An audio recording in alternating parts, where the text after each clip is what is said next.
Hello, everyone, and welcome to Bad End Podcast, episode 99. We are so close to number 100. And not only that, but today I am joined, as always, by my favorite co host, Joshua Calixto. The one and only. How's it going, folks? And today, this is May 26, 2021, one before the Hundo, we're doing Bad End Podcast live. We are right now streaming this to an unlisted link on Twitch to everyone who's part of the Game On Club YouTube, on on Patreon. YouTube. Oh, excuse me, on YouTube. So anyone who joined the Bad End Game Club Patreon tier is now hanging out with us while we record this. It's a new world for Bad End Podcast. We're gonna see how it goes. We're gonna feel it out. Yeah. So we've been wanting to do new stuff with this podcast for a while, as you all know, and getting a video element was something that we had kind of been looking at for a while. But now, basically you can watch us live stream the Bad End Podcast episode on YouTube if you are a member of the Bad End Game Club via Patreon. And we're going to be putting it live on YouTube as a video podcast when the actual podcast itself goes live, which is every Thursday, for the record. So come check us out. We're on YouTube now. It's Bad End on you. Just search Bad End on YouTube, and you can find us. And you can see Kyle and me. You can see our faces as we record these episodes of Bad End Podcast. So yeah, we've literally just been like figuring this out, setting it up pretty much for the past hour and a half, and it's we haven't talked at all about what this episode is going to cover besides that. Hopefully we'll get some participation from the community, but if the podcast sounds a little different, if it sounds like we're kind of struggling, kind of bear with us, just because I'll probably edit out some of the struggling since the magic of editing and magic of post is available to us. But there might be some differences, like we might have a little bit more of a casual rapport, I feel, with this approach. I think that's going to kind of happen naturally, and then we may have just like times where we just address what's being said in the chat. So if we do that, we'll make sure to keep it relevant to the current conversation at hand. But I guess we're saying too, the video will go live publicly. It'll be a public video after we do the unlisted stream. So everyone who's part of Game Club gets to like be here when it's actually live, can contribute, can shape the podcast, ask us whatever. And then the video will be live for anyone else. So if you thought there was a really cool discussion about some part of the podcast that you asked or whatever, we have the chat record is on the stream too. So you can share that with whoever or whatever. I think that personally, I'm also excited about this because I've always felt like we talk a lot about a lot of cool stuff on Bad End, and we have a lot of interesting guests who also share everything. I think we have a lot of great conversations with people, and the ability for that to sort of not only be still in the podcast, but able to be broken out a little better. So having some of that stuff that we can just sort of more easily share with other people, I think will be really cool. So I'm excited to see what happens with the podcast. Me too. This has been in the works for a minute. You should see this ring light, dude. This ring light I got going on here. I hope you're watching the stream, because look, you could raise the brightness here. If I had no glasses, see, look, you can see it in the reflection of my glasses. The camera in the middle. I've been working my way up to this, dude. The real reason we're doing this podcast as a video right now is because Josh got a new haircut, and it finally got to a point where he feels like it's ready to debut. No, I've had this hair for like a month, at least. But you got to a point now where it's properly coiffed. It looks natural. I actually haven't done anything to it today, so that's how you know. I didn't do anything with my hair today. It's just how it is. You're looking for fantastic. See, the fans agree. Thank you, by the way. Let's get started. Let's talk some video games, shall we? I got a whole list. Yeah. Okay. Should I start? Because I played Resident Evil. Oh, you should start. That's one that people are talking about that game. Yeah, this is the Discord. This is part of the discourse. So, man, Resident Evil Village, aka Resident Evil 8, aka Resi. Resi Ocho, Resi Ocho is how much do y'all know about this game so far? What have you heard, Kyle? What's the word on the street so far? The word on the street that I've heard is that uh, it's it seems like it's both bad and like maybe actually B movie bad, but also there's parts of it that are still like frustratingly Resident Evil-y. Where there's like especially with the lead character, I've heard that he's like it's like so ridiculous that it's clearly not trying to be serious, but at the same time, like it's not, it doesn't hold those two things so well that it's like properly like B movie or properly like horror or something, which I think is, I don't know. This feels like sort of par for the course for Resident Evil, where it's not, it's like unable to sort of tonally find where it sits. And I think that after, was it five, was like the sort of Texas Chainsaw Massacre esque one, or was that six? I think it was, or was it seven? Seven, I It was believe. seven. Yeah, the most recent Okay, yeah. one where they That one first was like went very FPS. sort of like, yeah, like serious and stuff. And I think people, I thought that one was really cool. I like really dug. That's like what I want from Resident Evil. But then I guess people didn't really like that. Thought it was too serious. So sounds like Resident Evil. I don't know. That's the word on the street that I hear. And then obviously like the tall woman that everyone wants to step on them. But I don't know. You were a big stan of like the remake for two, so you're like a Yeah, a oh man, newfound Resident Evil fan. Resident Evil Remake 2 was so dope. I loved that game. Um, and I really, I mean, I liked 4. It was one of the formative games for me Yeah, growing up. For whatever, did you play 4 slash like 4? yeah, yeah. So GameCube baby. Resident Evil 8 is like the closest thing to me that I've gotten to 4. Um, because But it four wasn't silly though. I don't feel like. this I wouldn't say this one is necessarily silly. I think Yeah, there's a lot of stuff to it that is very much over the top, and you never feel a sense of like overwhelming danger, but there's a lot of tension in this game. yeah, Um I would say it doesn't have anything that is quite as scary as the like chainsaw guys in Resident Evil 4, yeah, which is one of the most memorable things about that game. And I think this would be a better game if there was something along those lines that was just so immediately terrifying that it just grabbed you by the throat and was like, we're not fucking around here, you know? But after a certain point, Resident Evil 4 even becomes a game where you're not really worried about the stuff around you. You know, you're kind of just like you it's, normalize to it. You're like, you know yeah. what's gonna hit.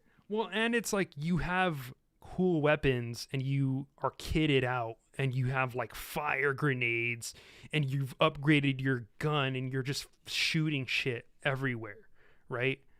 Yeah, There's this sense of empowerment that you get from that game that I think this one gets very close to, and it makes the game fun because there's a sense of like kind of the turning the tables on these horror scenarios, which I really, really enjoy about it.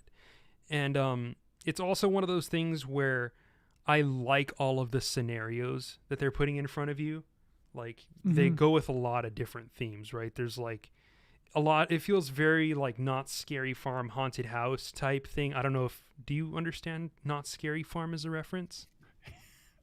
Is this is that a thing? I mean, I sort of understand what scary farm haunted house means when those words are put together. Is that a, there's it's not like a show, is it?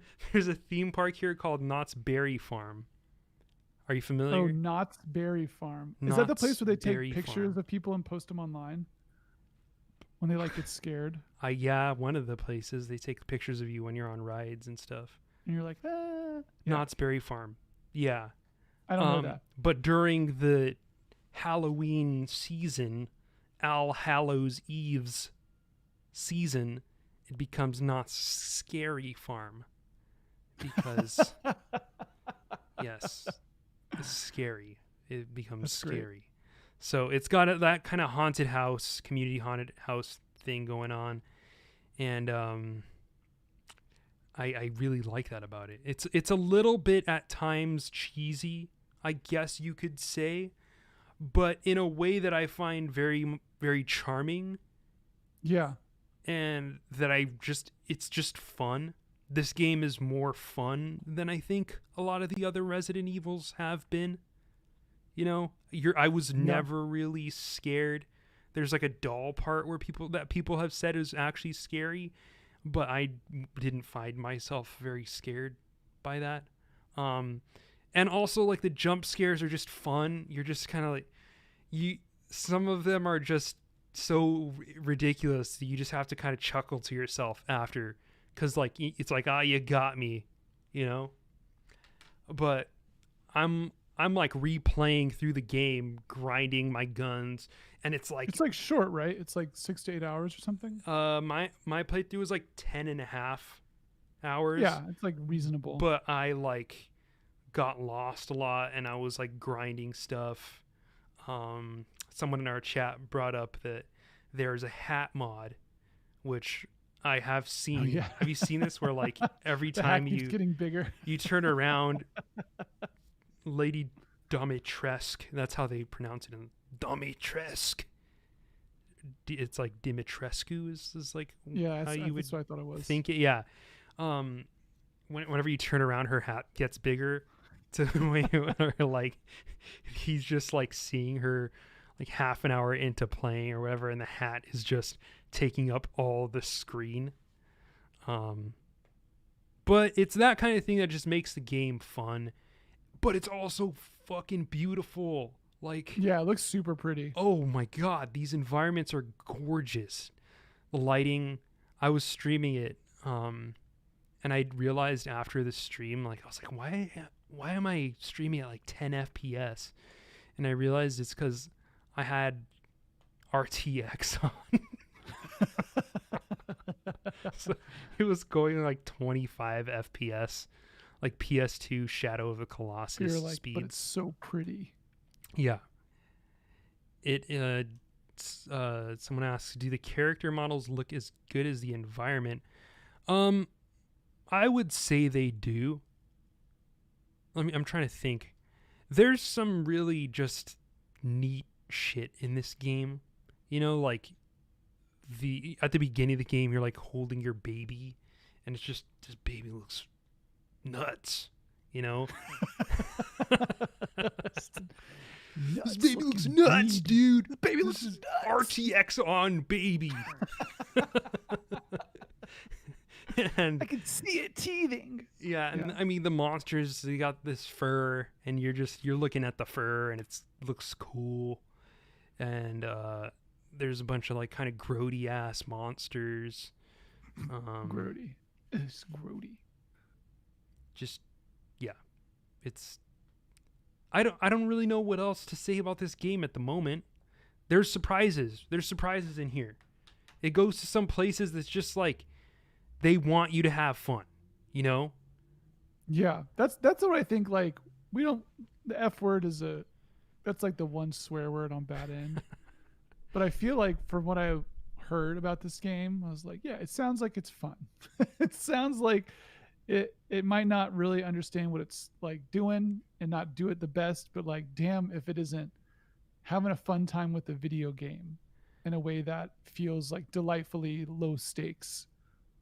Yeah, I mean, that's the thing about Resident Evil, though, right? Is there's a big struggle over and a big discourse over what the Resident Evil tone is.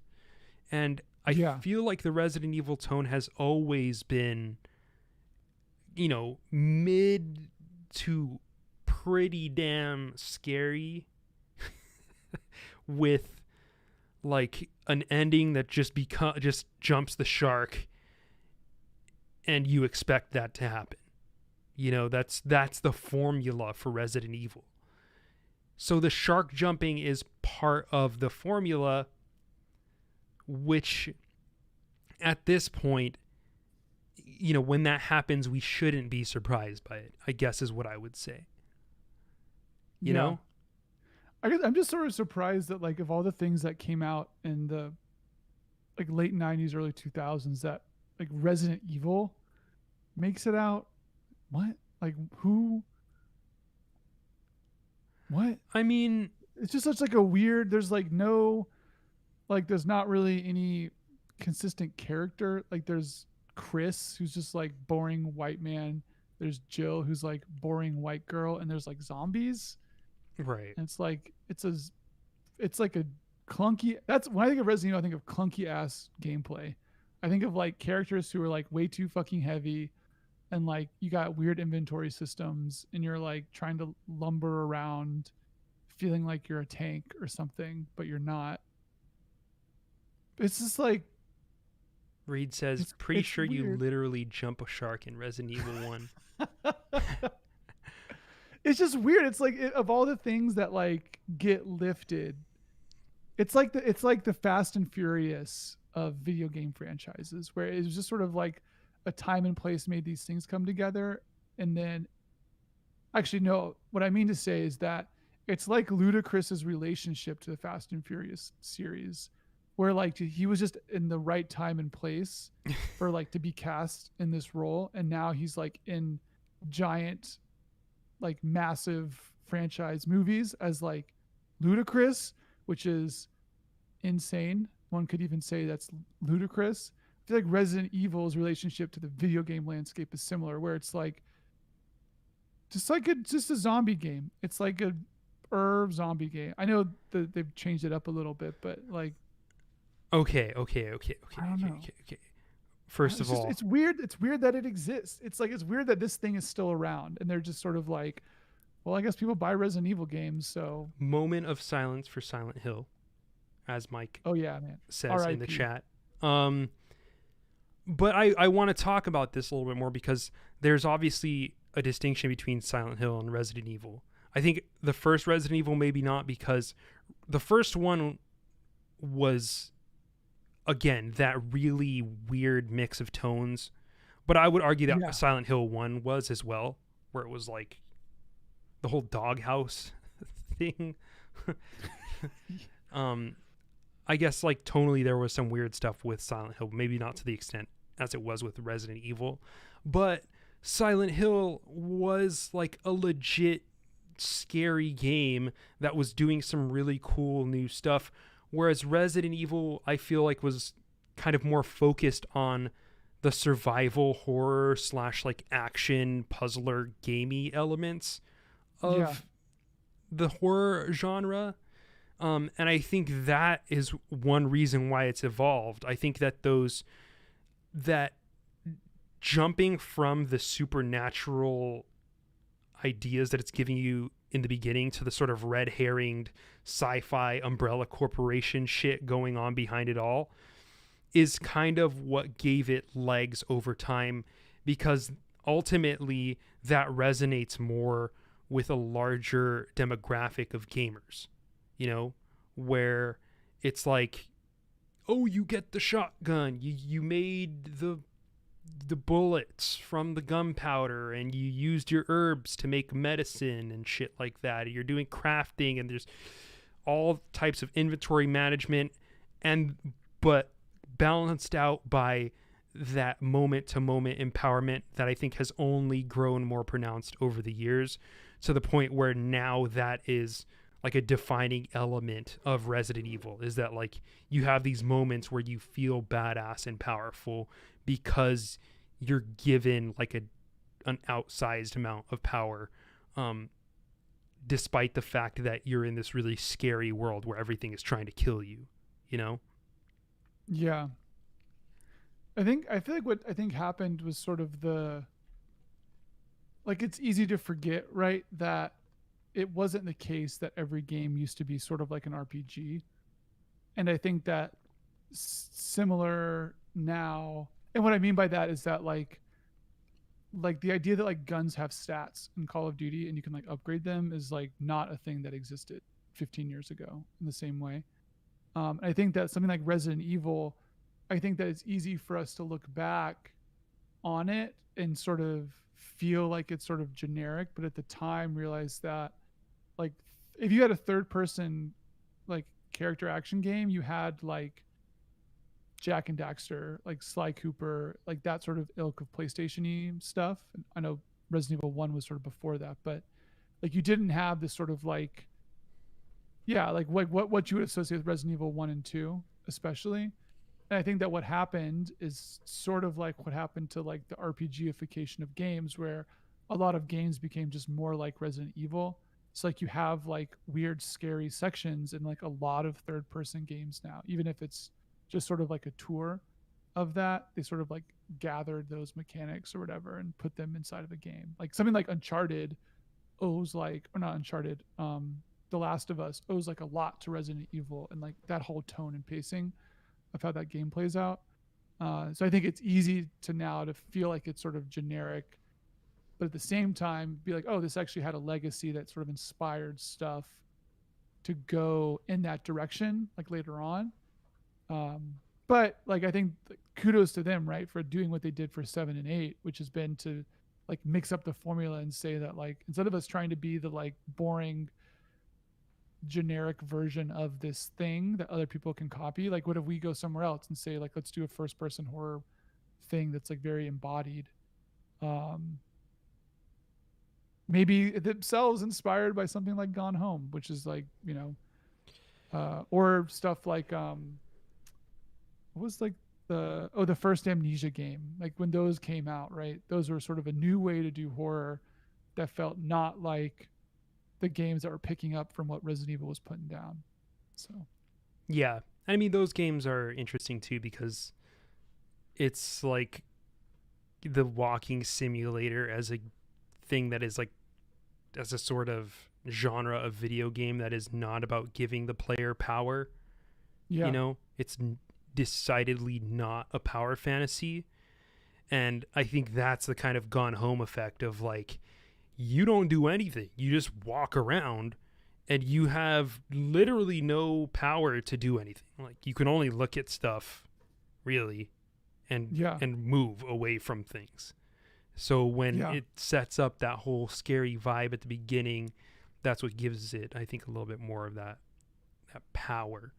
Do you think it was inspired by the rise of VR?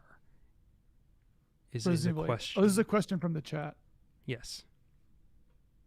I would look way more to like walking simulator stuff. I think that those two things are sort of unrelated in the fact that they happened at the same time, especially because like a lot of the notable walking simulators of the past 5 years were sort of out when at least early versions of VR were out and chose to not do VR.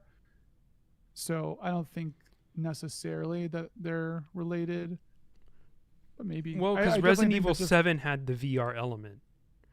Yeah. So I think the question is whether Resident Evil 8's continuation of that was was influenced still by the initial VR kind of expression that took place with Resident Evil 7, which I almost feel like the Resident Evil 7 VR thing was like an attempt to break into a burgeoning genre of VR gaming. And so they made this first person experience that I think and I think it just carried over just because it turned out to work, and they probably already had an engine or something, so I guess in that way, in the sense that this is this part of the Resident Evil after Resident Evil 7, then yeah, I guess it is influenced by VR in its own way, but I would not say that it's first person because of the fact that RE7 was VR. I think it's just like it's more just. I think they're just like they can do it now. They can do first person horror, and there's like so much to mine there, and they're just like, let's just do that. Like they've, especially like in light of what I just previously said, which is that a lot of other people are just doing third person horror sequences in bigger AAA games. It's like it feels like maybe it's a more like potent area to explore. Because there were like so many like third person horror games for so long. Like the PS2 is like rife with this like type of thing, like stuff like Rule of Rose, like all these like even like Silent Hill. I mean, R.I.P. again, but like it was such a thing. I'm sure they were just tired of it. Fatal like, Frame, Siren, Frame. Yeah, Indigo Prophecy, Clock Tower. yeah. Indigo Prophecy. Is that a horror game? Yeah, it's horror-ish. Isn't that a David Cage game? Yeah, this David Cage joint. Alan Wake. Thanks, Mike, in the chat. Alan Wake. Yeah. Okay. Well. All right. Let's move. Let's go on. Let's RE8. Cool game. Let's talk about some new games. I am playing Mass Effect Remastered. Oh my goodness gracious. I don't have a lot to say about Mass Effect Remastered yet because I'm still in Mass Effect 1. And sure as Mass Effect, it's like crazy going back to play this thing and just being like, damn, they really did it. Like the scale of this game is like still staggering, especially knowing what contains in it. It does sort of feel like you exist in this like galactic ecosystem, and like the Citadel is like still incredible. I think some of like the dialogue branching stuff didn't age really well, because I remember like when playing this when this came out and I was like early college or whatever, and being like, oh, you could like talk to all these races and like learn about them. And then like in reality, what that is like you go talk to an alien and there's two options. One is culture and one is history. You can do either one and then you can say goodbye. You go walk around. And some are more deep than that. But I do think it's like it feels like just pretty staggering, and like the stakes and sort of like stuff they set up, even just by the time you get to the Citadel, it's like Saren's betrayed someone who was like a high up person, had like a lot of political power. There's some mention of like an uprising and the outer systems, and there's obviously some progenitor space race, but then also you learn about there's a galactic council, and they're like you get some space racism like before you even hit the Citadel. And just that whole package like being delivered in like, I don't know, like a little like less than an hour or an hour-ish is pretty staggering. And I haven't really played anything like it since then, I think. And knowing that there's like two whole other more games, because I played like maybe, I don't know, a quarter of 3, and then a quarter of 2, and then never played 3. So I'm sort of excited to like go back and actually do this. Also, like without the fucking buzzard of Mass Effect discourse, which, do you remember Mass Effect discourse, Josh? Because it was like the fucking MCU. Who like doesn't? Everyone always talking about Mass Effect, everything, like what was problematic or not. Was it good? Was it bad? People hate it because it's too progressive. People hate it because it's not progressive enough. People hate it because of like the themes they show are like maybe xenophobic, maybe homophobic, maybe not that, maybe like just like everything. It's like all the same discourse that gets like lobbied at like any popular game. Imagine that for like 3 games for a decade. It was like crazy. Yeah, it was so, like Murphy's Law discourse. Like any conversation that can happen will happen, you know? So there was so much, like I feel like the notion of the discourse in video games like started because of Mass Effect. Like people just cut their teeth on Mass Effect takes. And like just being able to play it as like a video game now, and like obviously it's got issues, it's got problems. It also is like sort of progressive in a lot of ways that was not typical of games when this came out. This game came out in like 2007. Like this is a long time ago, especially in like cultural years. And we got some multimedia going on here. Oh man, this man brought up a trailer on the live podcast. See, soundtrack still rips. To tell you that. But yeah, it's crazy going back and like playing this game, and like thinking about who I was when I was playing it, thinking about, I wouldn't even say it's legacy. Like it's this weird thing that was like such a thing for like 10-ish years, I guess. So I can't hear that. It was like such a thing It's for like fine. 10-ish years when it was out. And then the fact that like people now talk about it as if it's like 60 years old. And it was like, oh, I came into games because of Mass Effect.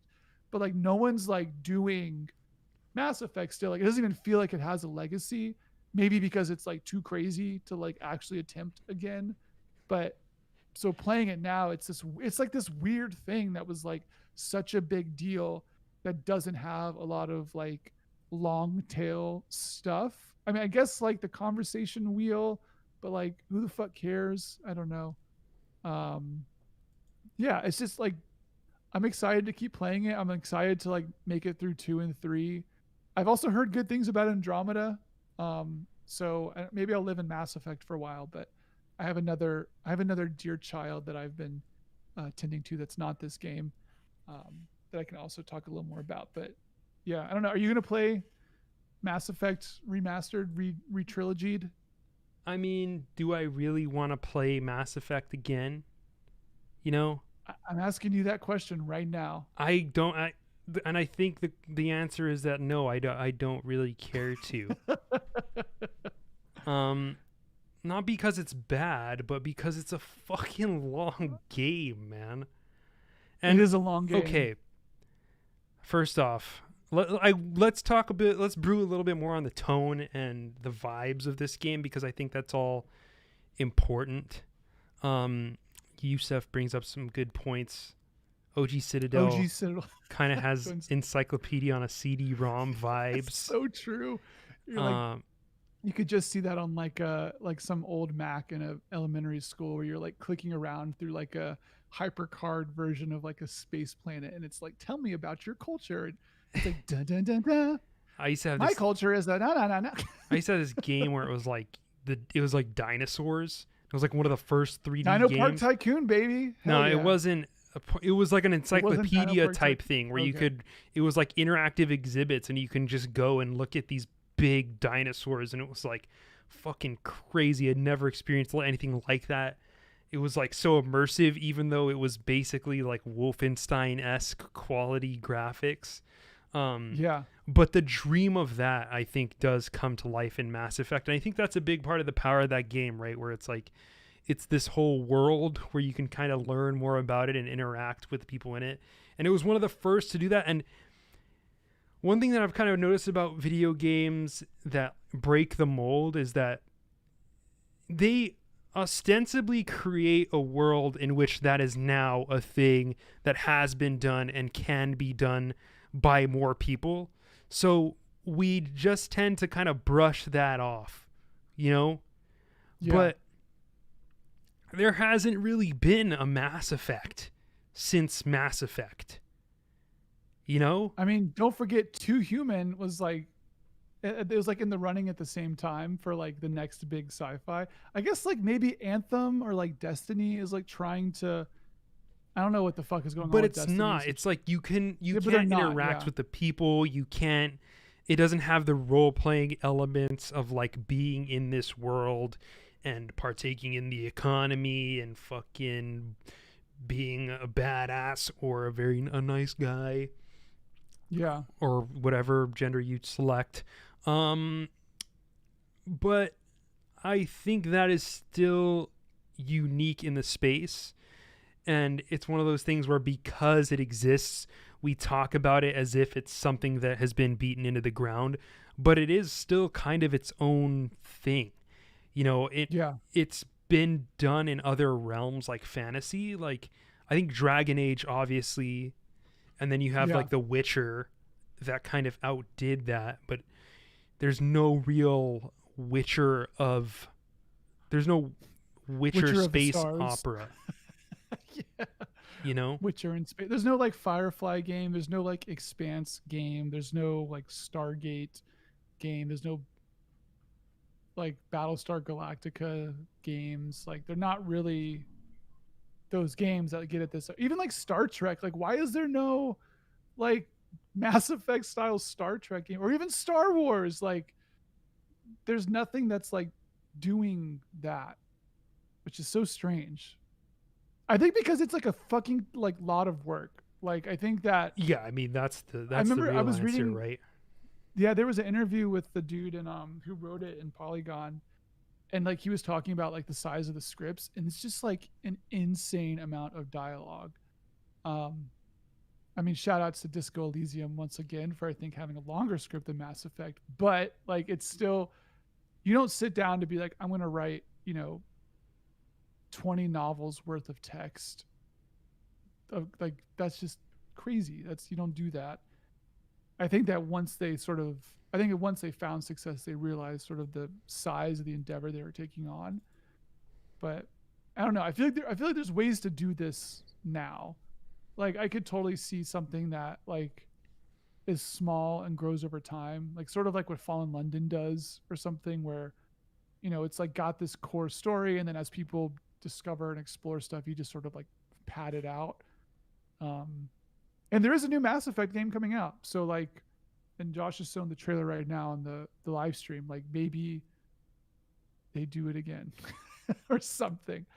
I don't know.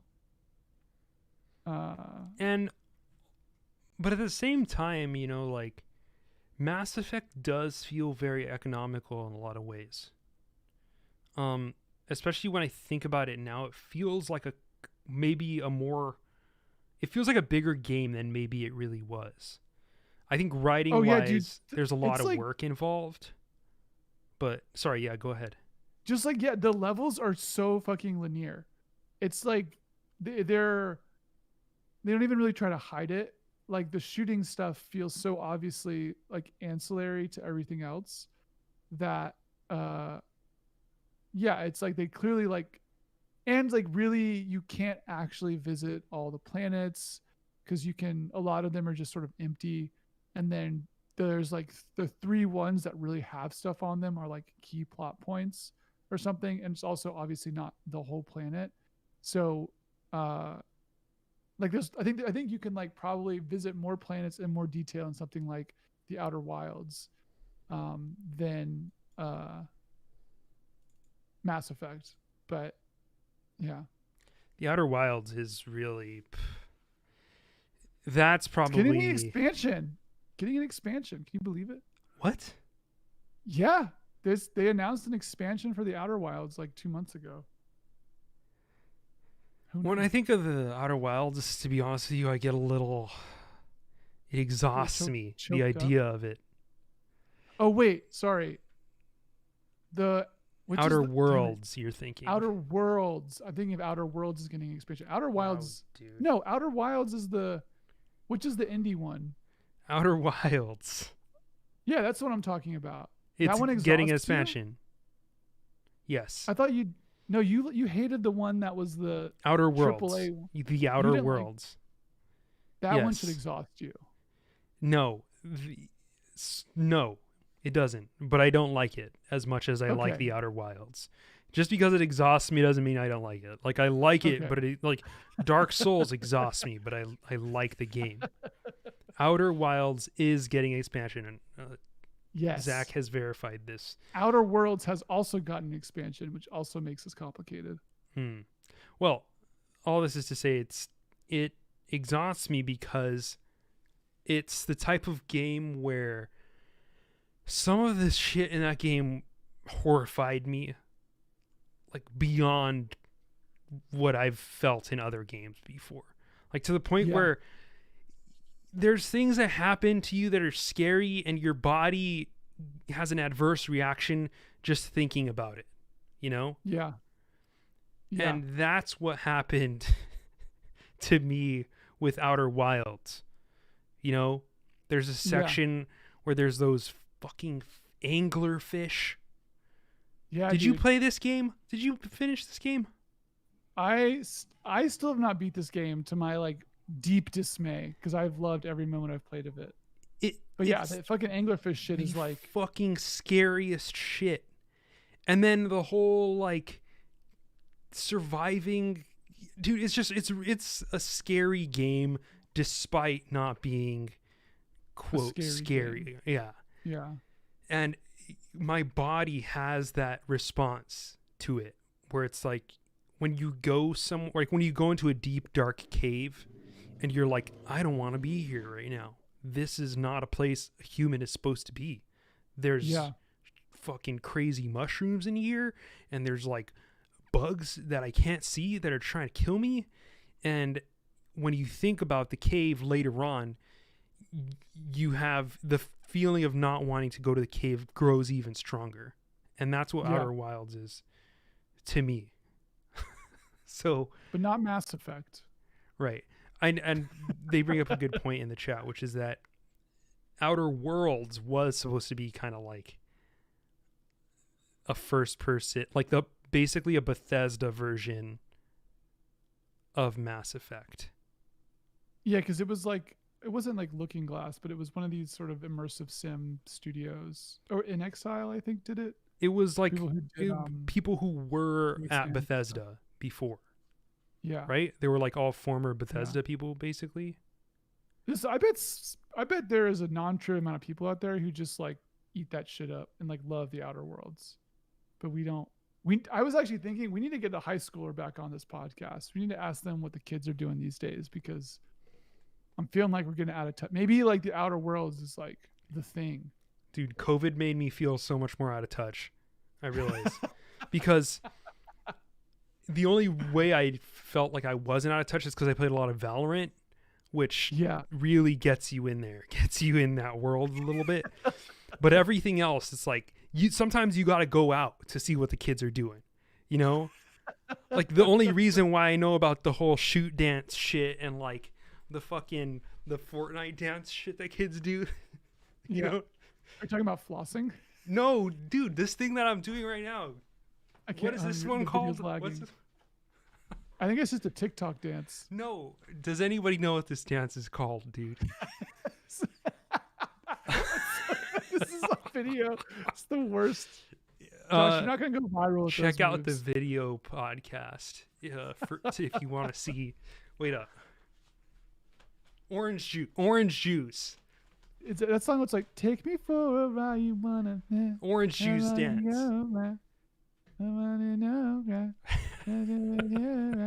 I've never moved my muscles like that in my life, says someone.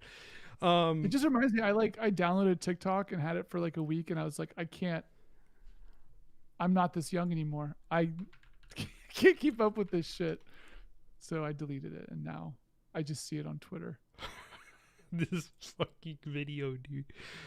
Fortnite orange juice dance emote 1 hour. Oh my god, what is this? Someone clip that. Someone clip that. Someone clip that. Every dance is in Fortnite though. That's like their whole thing. This is what the kids are doing these days. Okay, here's the. That looks like the dance like from Wikipedia. the hardcore. You remember that video that was like the hardcore kids dancing under a bridge? Fuck. That was exactly. No, literally, and the way I learned about this dance wasn't even through Fortnite. I'm sure it's taken from some some kid on YouTube who posted this dance and they just put it in Fortnite, which is like every Fortnite dance. But I learned about this because whenever every kid is doing this, and then they put it on the jumbo projector at like the baseball game or whatever, and there's all these kids immediately start doing this shit, flossing, and then this dance. That's what they're doing. And Do you remember COVID, me talking? Oh, go ahead. with COVID, there's no baseball, there's no sports. I can't watch audiences on the TV where it cuts to a little kid just going. They're doing this dance, the orange juice, crazy, dude. Like they're gonna break. I'm 98% sure they're gonna break something Going with this. too hard. Do you remember? We were doing bad end at this point, but there was a while ago I went to this there's like a very it's a family friendly sort of ski lodge a little upstate from here, and there's like a lot of kids there, and I don't spend a lot of time around kids because I don't have a kid. Even my friends who have kids, they're very young, and I'm not involved with the school or anything, so like I don't see kids a lot. So I had this experience where like But I talked about this bad end like forever ago. But like what was crazy about seeing kids do dances like this was that um like if you're a person 30 years ago and you're like doing a dance, you're like doing a dance and then you sort of do the dance and then the dance is over. But the way these kids were dancing is that they were dancing as if they were cycling through the emote options, where they would like start two steps of like the first dance and then sort of stop. And they would like do the same sort of thing that an avatar does, where like it sort of switches its motions. And then they would like start doing this other dance. And they would just like between these two dances, like, cause there's like this, like, I don't, it's almost like this mimetic thing that happens where like the understanding of the way the dances are connected is the actual mechanism in which you view the dances. It's like tweening, dude. It's like yeah, it was they animation were like, tweening themselves as between dances. It was like fucking blew my mind. I was like, this is. I wasn't like society's going into shit or anything. I was just like, this is crazy that like these kids are like doing these dances as if they are looking at them as options for emotes to do. Is this like, fair use, by the way? You're gonna get banned on YouTube. First video podcast banned. I mean, it's diegetic. We're both watching these videos. Yeah. I'll bring us back to the dude. This production quality is nuts, dude. I can't believe this is working. Anyway, what, just the video podcast? No, the multimedia view, dude. Yeah. This is sick. I love this. Y'all gotta get in on it. If you're listening on iTunes or Spotify or whatever, thank you. Appreciate it. Video mood lighting. Yes, it is. If you are watching or listening via the typical channels, strongly suggest it's I think the video is cool. The video stuff's cool. So check it out. Sumo in chat just said, quoting someone, "Orange juice is one of the most popular emotes. A summary of a poll on December 17th, 2018 shows that this dance was a favorite of 45% of Fortnite players." Josh, I hate to break it to you, but this was popular in 2018. That was 3 years ago. So maybe Orange Justice. The dance Orange anymore. Justice. No, this is still the dance. Oh. Trust me. This is still the fucking dance. Like, these kids. Have you ever seen? If you ever see any, and when I say kids, it's a wide range. It's like 5 years old, probably even younger, to like through high school. People doing this dance. It's wild. No. It's wild. Orange Justice, by the way. Orange Juice is a better name for a dance. Maybe the original. I mean, because Orange Justice is the name of the emote, so it might the original dance might be called something closer to Orange Juice. I don't know. I don't even know what do they call flossing? Is there flossing in Fortnite? I think they're still flossing in Fortnite because those dudes lost the lawsuit. Same thing with like the Millie Rock. I think is still in there. I don't think they don't call them the names though. I think for any of the dances, which is also part of the issue. Right. What do they call the Millie Rock in Fortnite? Anyway, COVID makes me feel a lot more out of touch because the places where I usually would pick up on those things is like outside of. Well, you know what? And it's weird because I don't know the origins of anything or where this shit comes from. I watched this Valorant streamer Sub Rosa, and he was doing the whole sheesh. Oh, sheesh. Yeah, you know. Sheesh. I just learned about that this week, and I was like, "What the fuck?" like the heroin arm hit thing. Ice in my veins is what that means. It looks like you're doing heroin. I don't. It's so cool. Yeah. But Sub Rosa used to say that. Sub Rosa, by the way, great streamer. One of my favorites. He's a funny guy. Like, there's streamers out there who can make you laugh, but there's very few who are actually funny people. Sub Rosa is a legitimately funny person. He's like quick. He has a great sense of humor. He's not typically making jokes at anybody else's expense. He's like that he does that he's really good at being self-deprecating, but also like over the top egotistical, which he deserves to be because he's extremely good at Valorant. He's a pro Valorant player. But Yeah. like there's this I feel weird explaining this cuz it's like funnier when you see the clip obviously, but he's like he's pulling off this crazy 1v4 and his phone starts like ringing right before he's about to start it, and he's like his phone is ringing and he pulls off this crazy fucking 1v4 and the person has like already hung up cuz the phone has been ringing for so long, but afterwards he picks it up, he's like, "Hello, T1? No, I'm sorry, I can't sign with you. I'm already signed at TSM." And then he hangs up the phone like it's someone trying to recruit him. Oh, it's just so. He's fast and he's hilarious, and you should watch this guy, and you'll learn a lot more about Zoomer culture. I don't know if I want to learn more about Zoomer culture. I feel like I'm still trying to reckon with millennial culture. Oh, But that's probably true.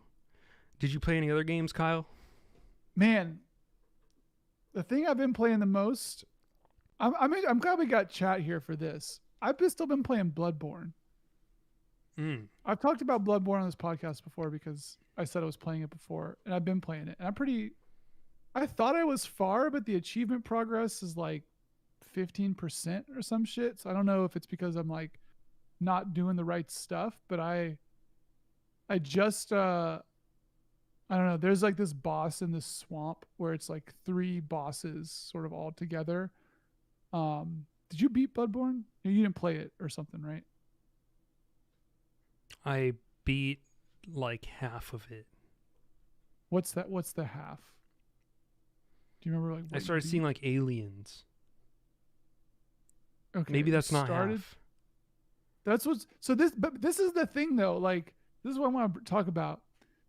Bloodborne is like a weird game, and I like do not hear enough about it.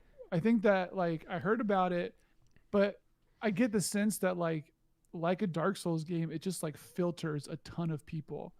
Like when we had like Bijan on, right? He was like couldn't get past Gasconi, who's like the first boss. Um, Love you, Bijan. But like, and there's like a lot of other stuff after that, and the game just starts like going to these like places that I was not expecting at all because maybe no one like played it the whole way. Like there's just like all this weird stuff like I mean mild spoilers for Bloodborne, I guess. I don't know, like all the alien shit. Like the well not really aliens, but there's like I have like a loose grasp on the story of Bloodborne as anyone I expect does. But like there's like weird like Cthulhu style gods who are like infecting people and like making them turn into snakes and like all this shit. And there's like just straight up like weird like the place that you sort of start in, like your main area is called the Hunter's Dream. There's like a place called the Hunter's Nightmare, which is like this totally distorted like version of this area that you play in. And there's like all this like other stuff that's going on that I like never heard about. And I feel like compared to something like Dark Souls or Dark Souls 2, where like Dark Souls is like very tonally consistent throughout the whole thing. It's like, oh, it's like dour and sad. And then you're like 30 hours later, you're like still dour, still sad, still gothic, whatever. Like Bloodborne just like goes weird. It gets like very weird in a way I was like not expecting like at all. Yeah, like the video we're looking at now is just showing there's like the sort of the very start place at the I think it's like the Central Yarnum like bonfire ish thing, just like running through, and it's like gothic, and it's like what you see when you think of Bloodborne is like gothic cathedral sort of like ornate stuff. But like there's just like all this other shit that sort of like is actually really effective. It sort of the game teases it over time. But like all these like weird things happen leading up to this moment. Like again, slight spoilers for Bloodborne, but like there's a specific enemy that when it kills you, it like teleports you somewhere else. And you have no context on where you are. You're like, it's like way too hard.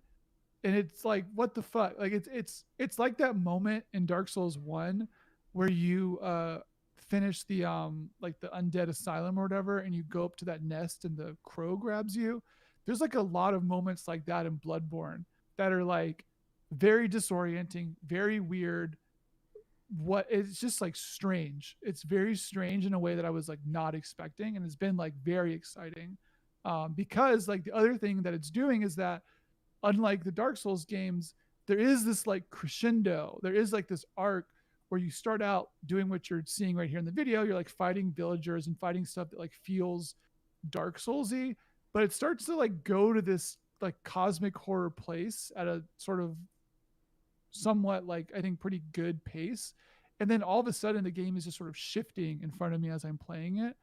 And that's been like really cool because I was not expecting that at all. So just exploring that has been crazy. And then also like I think because of the fact that you have bonfire warping so soon, compared to like something like Dark Souls, like there's so many more open paths that are sort of open to explore at any given moment. Whereas something like Dark Souls, at any one time, you're maybe juggling like two, maybe three locations of places that you know you could be going. Like Bloodborne, at any moment, there's like 4 or 5 places where I know I have sort of open-ended items to go check in on. Um, and I think they do that because you can warp between bonfires, so it's easier to sort of maintain context on different areas. Whereas in Dark Souls One, uh, you had to unlock the ability to warp between bonfires late game. So yeah, it's just like it's just very surprising, and I really don't know like where the game is going to go. Um, and no one talks about this. And it's such a big deal. Everyone's like Bloodborne. Rah. No one talks about the aliens, or like the weird fucking old god shit. Um, it's just crazy.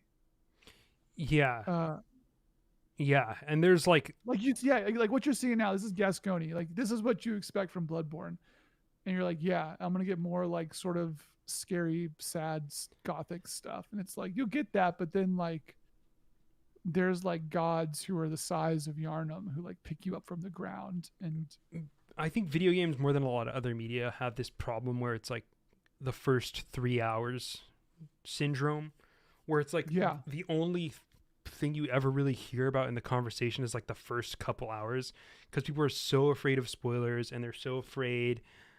And like what passes for spoilers in video games is like nuts.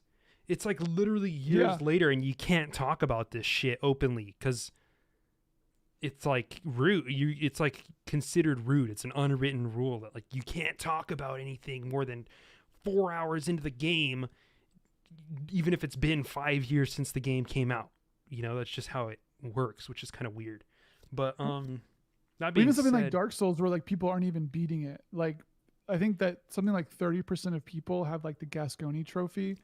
yeah, So like even if everyone who plays Bloodborne, like only 30% of players actually beat the first boss. yeah, like what percentage of players who really don't want to be spoiled are yeah, actually ever gonna get to this point in the game that you want to talk about, you know?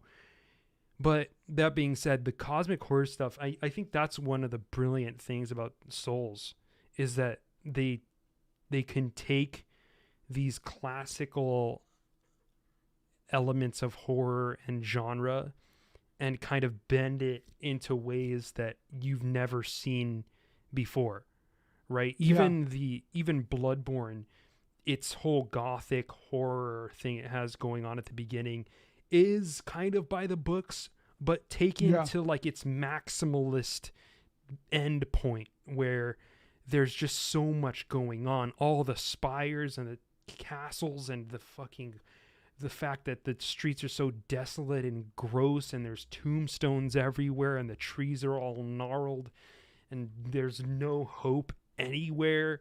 And it's a lot. And then they start piling on the cosmic horror shit where they do this thing that they do this in Dark Souls too, where it's like they have character or monster designs that are like funny almost. Yeah. And it's like so funny that it's actually comes back around to feeling perverse, you know? And yeah, that's Bloodborne is good at that, and I gotta pick this game up. We're watching clips from it right now, and it's like, fuck, I want to play this game, man. Like, look at this shit. I also like I can't remember if I said this already in the podcast, but one thing I'll also say is that the game is like uh it's not easy. However, it is like it feels easy to play. I think as someone who's like I basically beat Dark Souls. I think I did beat Dark Souls 2 and Dark Souls 1. I'm like pretty good at Souls games now. But like knowing maybe because of that, which is very likely, or whatever else, like Bloodborne feels sort of easy to get through in a way where I feel like it wants you to see all this other stuff. In a way where like there's also just like way more bosses. I feel like in actually I don't know. There's a lot of bosses in Dark Souls too, but like just like it feels like it wants you to get through the game because there's a lot of stuff that they want to show you, like especially with that Cosmic Horrors stuff. So the gameplay is a lot faster, and I love like not having a shield. Like you have to sort of be open, and there's ways that you can like basically tweak your build, so to speak, where you can actually reward risk taking directly. Like there's like these things called runes, and you can equip runes, and a few of the runes are like, oh, basically if you do Bloodborne's equivalent of a parry, you can get bullets and like health back. Right.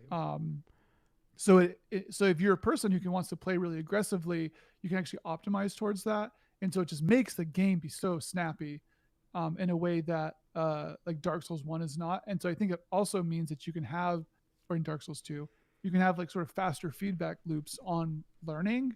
And also it doesn't have like the bullshit thing in Dark Souls 2 and like 1 to a degree where you have to do the reverse hallowing stuff to make your health better.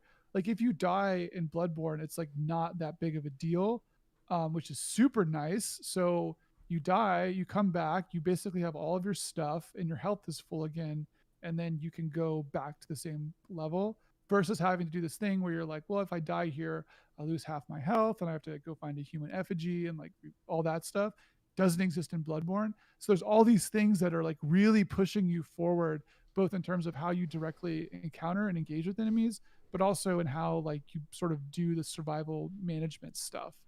Well, you That's been still have like to go back and really get cool. your blood echoes, right?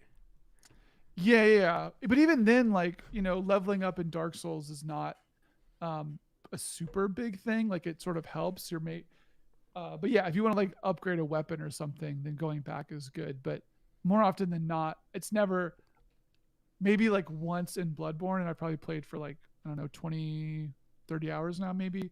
Like one thing in it is that I maybe like one time encountered a situation where I had a problem getting past something, and then I like went and upgraded and came back and it was like better. Like maybe that happened once. Most of the time it's like, oh, I fucked up here. I overextended. It was my fault. Like having +2 more attack wouldn't really have changed the tide. Um, Sekiro, so dude. yeah, Sekiro. yeah. I mean, I'm trying to just beat them all. So Dark Souls 2 took forever, and I also hate that game, so that wasn't easy. But Bloodborne, I'm like loving every minute of. I'm like moving through it. I don't feel like I'm stuck. Um, I don't know how long it is, but like I also have the DLC. I don't know. There's like also I do love just like one small thing about this game that's great. There's a lot of small things that are great, but like the way you warp through the bonfires, like instead of just having one bonfire that's got a list of every place you can go, in the Hunter's Dream, each little tombstone has got a list of the like some number of bonfires that are roughly associated with the area. And as you get to like progressively weird areas, the tombstones like start to fall apart. So like the first like warping areas, like the basic area, and it's like a normal tombstone. The second tombstone's a little cracked. The third one is like decayed, and then the fourth one is like split open with like goo between it. And just like knowing what's with some of those levels now, like the whole vibe of moving through the game feels like it maps to this sort of like descent into madness and cosmic horror in a way that like Dark Souls 1 and 2 just like did not touch. So I'm very excited to like keep going and like see like where the fuck this game goes because I really don't know. Um, and I'm enjoying it. It's like it's fun, it's snappy.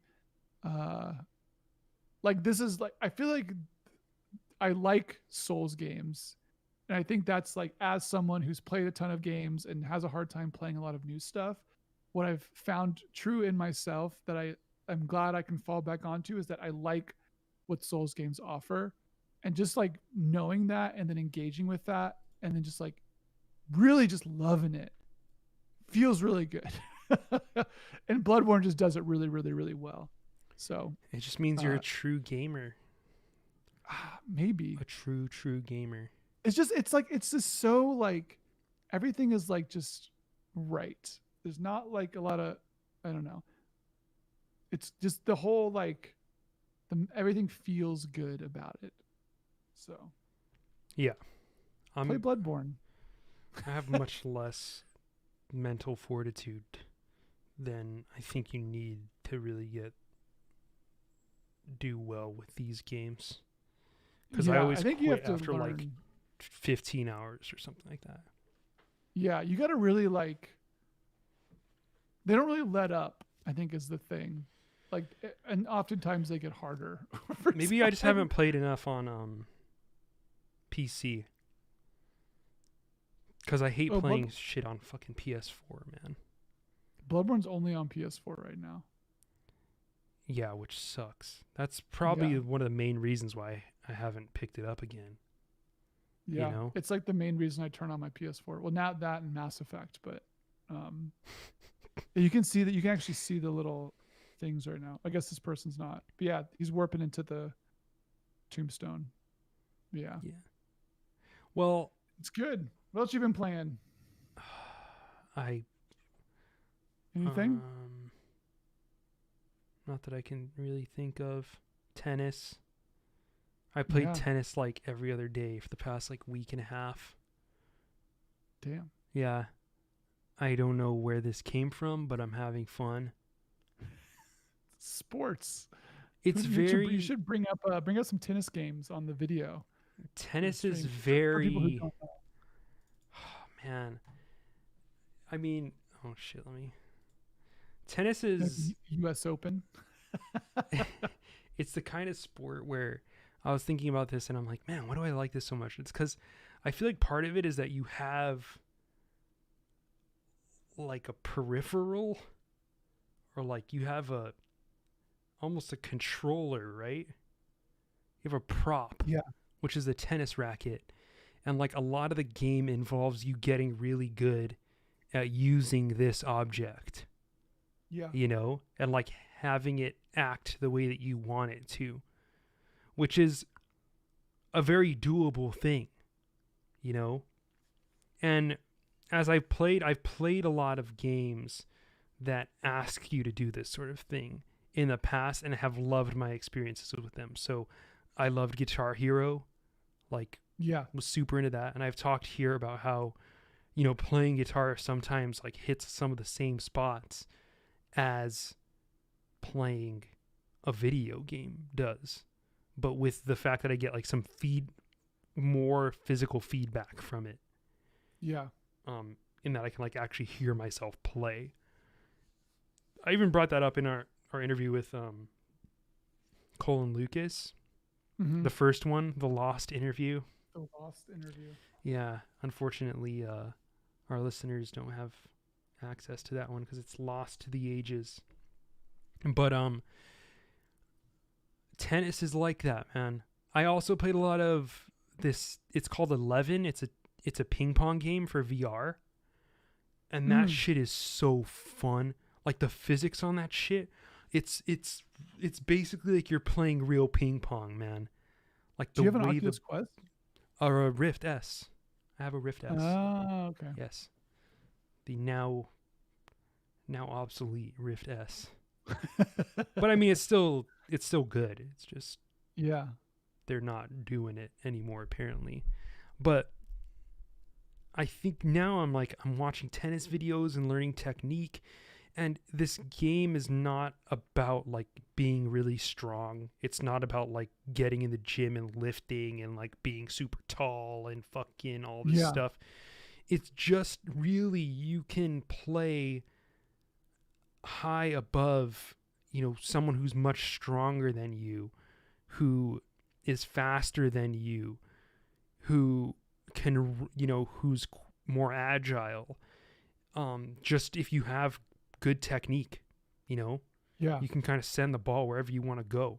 And it's all about like, what angle are you holding your racket? How are you positioning yourself before you hit the ball?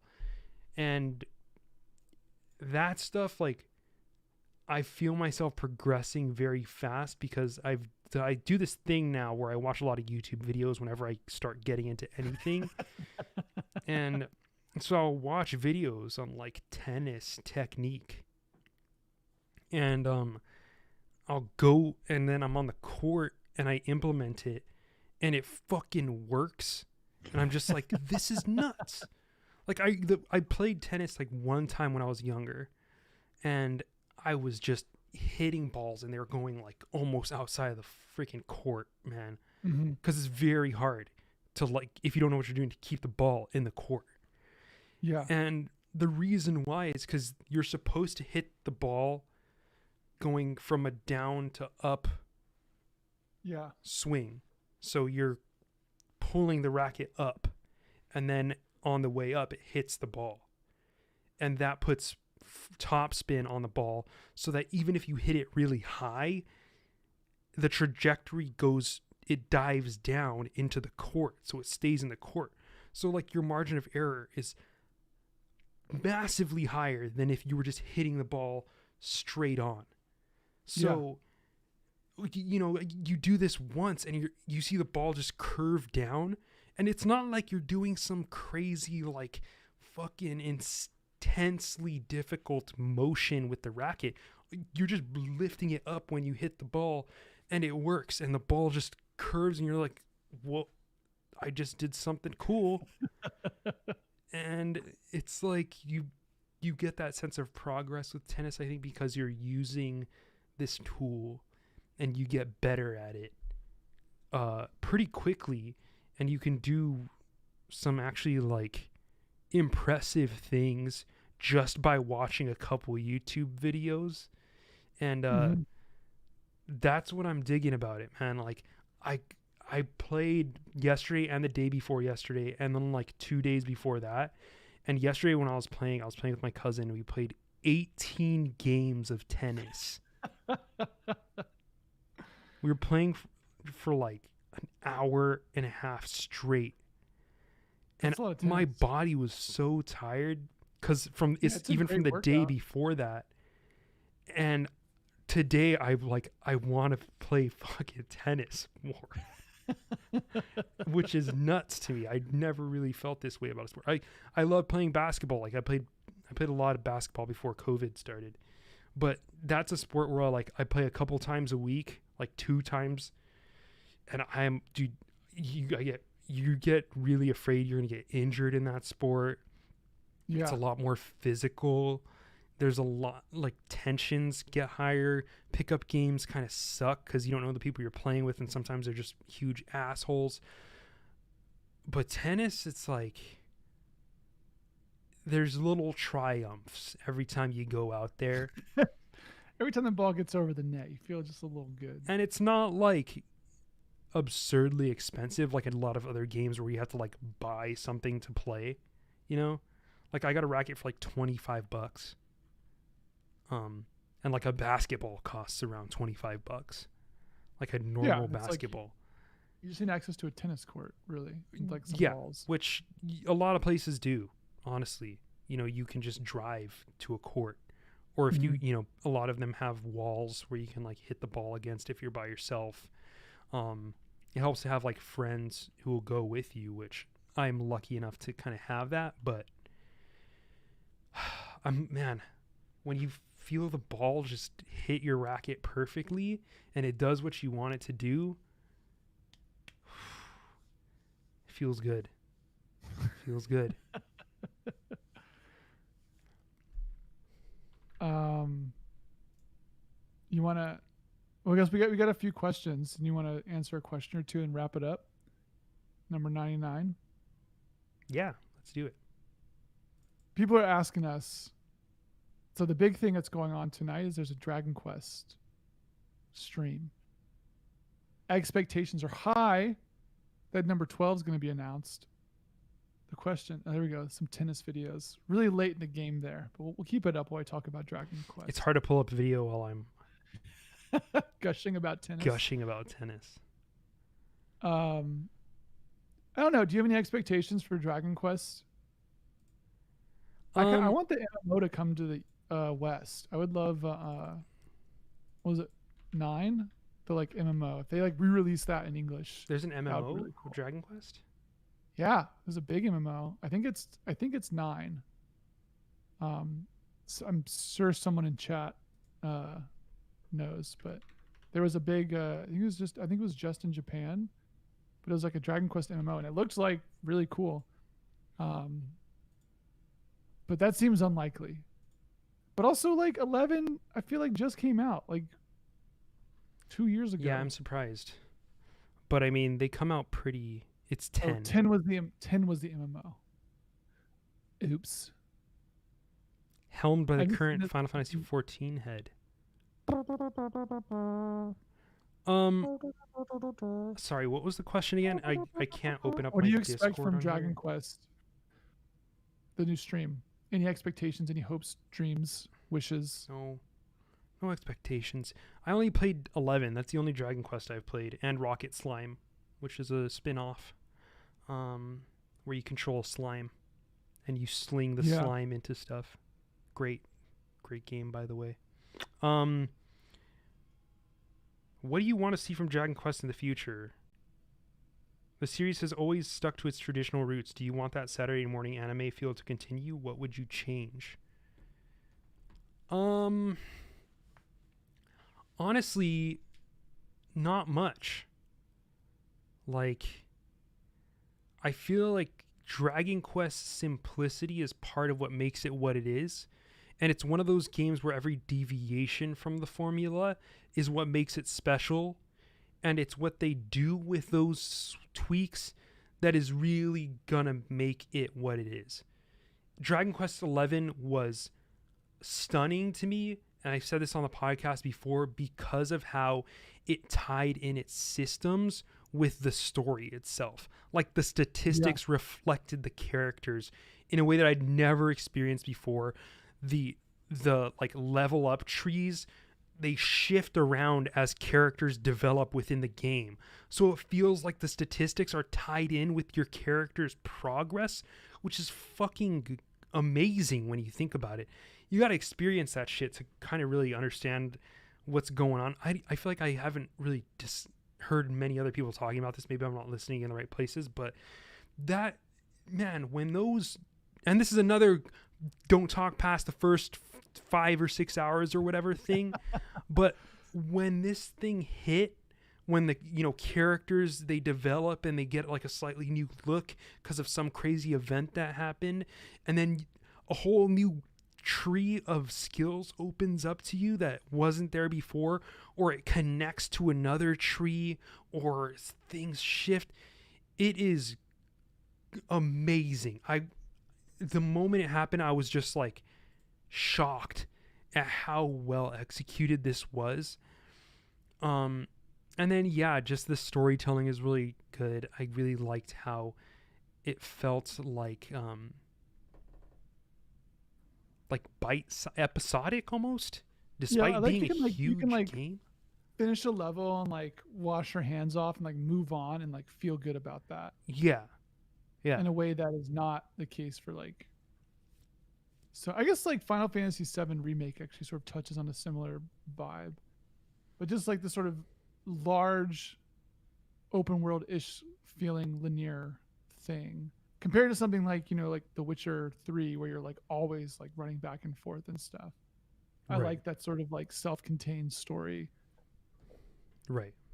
Same. So I mean, I expect it to be similar if it is another mainline entry, but I expect there to be some deviation and this is, take this all with 1,000 grains of salt because I have literally only played one Dragon Quest game, but I'm assuming that's how most of them work because it's very clear from Dragon Quest XI that there's a lot of stuff that hasn't really changed over the course of the series, and that seems to be like a defining trait of Dragon Quest, which is fine, which is cool.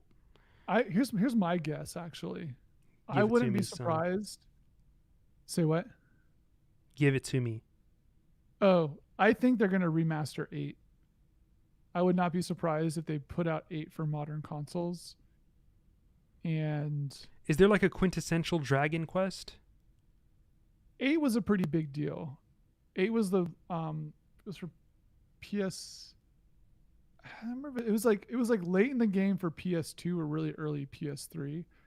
But I would not be surprised if they remaster that because that was sort of that was like the big modern console debut.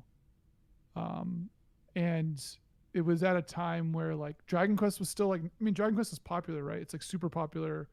It's like the most popular game in like Japan. But it was PS2. So this was like late in the game PS2. This was like the same time when like Persona 4 like came to PS2. So Dragon Quest was like never super popular in America, but I think 11 did generally better. Oh, it came out before Final Fantasy 12. Didn't know that. So I wouldn't be surprised if they re-release 8 for modern consoles because I think 11 grew the audience maybe more than would have received 8, which I think didn't do super well in America. Do like a retroactive cash in?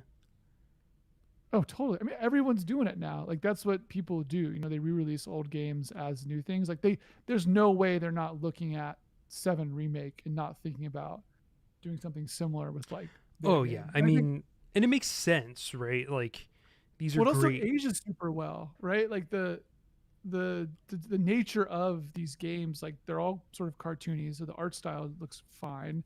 Then the stories themselves are like just fantasy romp or whatever. So like they put that out and it will just feel to a lot of people like a new Dragon Quest game. Well, and it's like a lot of us were kids at the time that this stuff was coming out. Yeah. And, with Resident Evil 2, for instance, it was one of those things where, like, I was too young. And it's like, but there's a lot of people Yeah. this stuff would resonate with because it's the OG stuff that, in some senses, still hasn't been matched. Yeah. As far as, like, their revolutionary or distinctive features are concerned. So, I mean, I think Dragon Quest 8 is like one of these games that's like literally like 130 hours long. Let me see. God. Dragon Quest 8. Oops. How long to beat?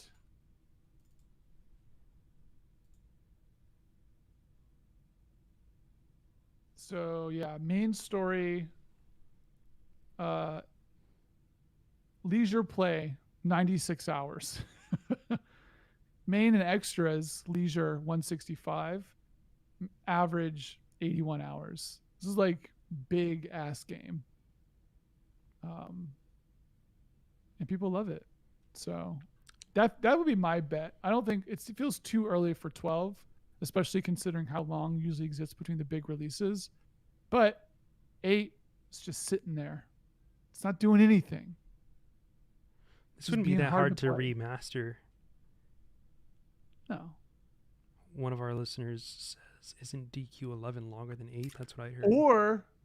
Or other option is they do the DS one as a proper console game, because the DS one was super good. It was like Echoes of an Elusive Age is 11. I don't remember what the DS one was called, but it was really good. I could see them redoing that. So I would expect a remaster more than 12. Maybe an MMO. Wow. Dragon Quest, man. 11 is longer than 8. Oh my god. I don't know if That I want to play information's more out of than date. one of these games. Sounds like you're not just a Dragon Quest lover. I feel like it happens because like if you're like into Dragon Quest, they come out once every like 7 years. So when you play it, like you're not like right now you're still living in like the downwind of playing The 11. afterglow. But in Yeah, 4 years, you'll be like, oh yeah, give me another one. maybe. Playing two back to back. Like Final Fantasy is one where I could play a new Final Fantasy every year or two, but it's because it's like they're all different games, you know. Yeah, they're not like the same. Like this, look at this trailer for I don't know what game. This might be eight. This is It looks 8, like yeah. yeah, like it just looks like Dragon Quest. Yeah. 9 would be a lot Signals of the harder Starry to bring Skies #9. up Yeah. to consoles, I think. It was so much about generic parties and multiplayer and stuff. Yeah, there was all this crazy multiplayer stuff and these like special dungeons that you could like go to with parties. I feel like it would make sense. Like it'd be hard to do, but I could feel it being like having a mainline game like that on on like a handheld console seems sort of crazy. I would imagine that maybe bring it back.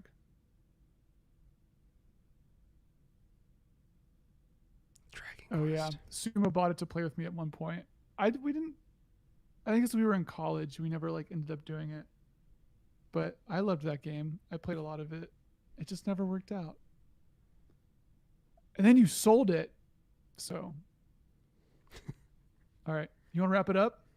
Yeah, let's wrap it up like a fucking Like a baby in Resident Evil 8 with the really high res hairline. wrap it up like safe sex. You know what I'm saying? Ugh. That's the ending of number 99. Damn. This is number 99. So episode 100 is next. 2 weeks. We hope please give us ideas for things to do. 18 plus. Oh yeah, we're going to get demonetized. How is saying safe sex Because platforms are prudes. explicit? Like, that's good. I am encouraging responsible behavior of our teens and young adults. Anyway, this has been Bad in episode 99. If you're listening to us on Spotify or iTunes or whatever audio format, you could check us out on YouTube too if you want to see the visual elements. Hopefully I feel like this was pretty good. This is still about par with what, if not even better than what we usually do. Just because we're like doing something different and it brings that just the extra juice, you know? Yeah. But yeah, thank you for listening to the podcast, friends. We'll probably be on video still like a bit after this. But yeah, thank you for listening to the show. We'll see you in a couple of weeks. Again, we are Bad End Podcast. You can find us on Twitter at Bad End Podcast. Our email is badendpod@gmail.com. You can become part of our Patreon and get access to our Discord and our early video podcast streams at patreon.com/badend.